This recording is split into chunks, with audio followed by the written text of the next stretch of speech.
how I'm doing it now to allow me to do it 2,000 more times this month? Or would I do something different now? Pause, look, imagine, kind of go through the if-thens in my head of like, well, if I do it this way, is it going to have any downstream effect? I will take longer now to do the one thing so that I can afford the time to do it 2,000 more repetitions. And so I like to slow down and think, how can I build the system around this thing that I'm doing when I can anticipate I'm going to be doing it hundreds or thousands of more times? Yeah, that makes total sense, doesn't it? If you're doing it, then you might as well automate it now. Otherwise, you are going to Yeah. be left behind. It's just one of Yes. those things. Now, it's not a case of should I. It's why aren't you?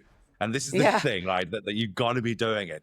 So that being said, I want to go back to the three things that you talked about before, about, drafting was number two. And I think, so the three main things that the legacy system covers. What I'd like you to cover, if possible here, Bonnie, is taking those three things and say, look, what are the problems that an estate attorney will come across if they're not doing these? So let me take something like drafting, for example, is that if you're not automating your drafting, it's costing you time, it's costing you money, for example. So could you help us with that? Could you talk about those three things again, but talk about what are the challenges by not doing it? What are the problems for not doing it? So the challenge is to estate planning attorneys to not dial in some very specific areas of their practice that, historically are where you are in an administrative black hole. The challenges are that you'll never grow your firm. You'll never have extra time to market to grow your client base ever, because what'll happen is you will get buried serving 4 to 6 clients a month. And even if you're more than that, this problem of being buried, I'm sure you can relate with,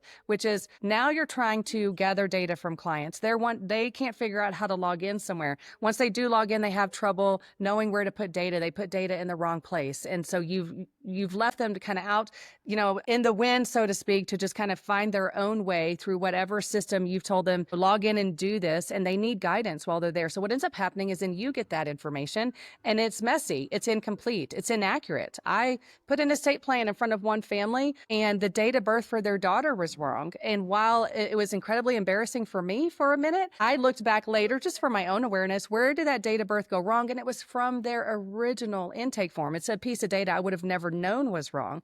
But the point is, when you give your clients a subpar technology experience to start providing data to you, then the output is going to be subpar as well, inaccurate, incomplete, messy. And so it's like that sets the stage. If that's the intake experience for your client or potential client, that sets the stage for this is how data management is going to go from here on out, which moves you into this world of, well, now I've got a Word document, and now I've got an Excel file, and now I've got handwritten notes, and now I've got a printout, now I've got Post-it notes, and I've got an email and email attachments, and they're going to mail me a copy of something that I'm expecting in a week or two.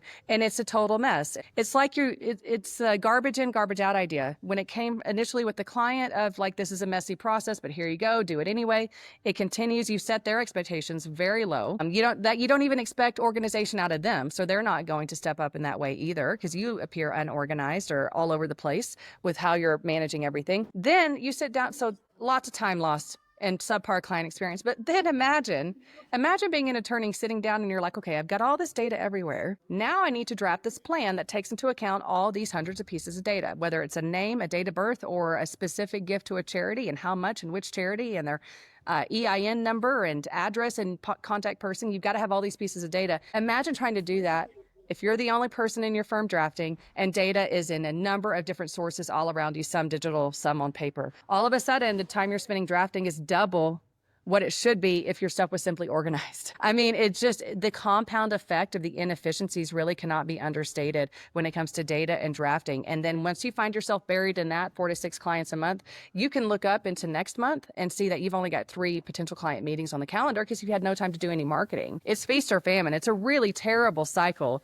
for estate planning attorneys. And if they don't rise above it, if they don't slow down to speed up, they're going to stay there, and it's just going to get worse over time, and they're going to not like going to work anymore. And those are quite scary things. And I want to dive a little bit about, you and I have talked about this before, Bonnie. So, we can talk about and dive into this. We know that there's obviously 3 major ways for any business to increase their revenue, increase their profits. And one is to get more clients, one is to increase their fees, and one is to get them to buy more often. We've already talked about the problem. If you don't have enough time, enough time to do the marketing, how are you going to bring more people in? If you don't bring more people in and you're only doing 2 or 3 appointments, how are you going to fulfill them? And because you just don't have the time. So it really knocks out getting new clients. So you can't build and grow by getting more clients. The next one is charging higher fees. Well, then charging higher fees, people will pay higher fees if they see more efficiency, surely, and they Yeah. see that you are above your game. Yeah.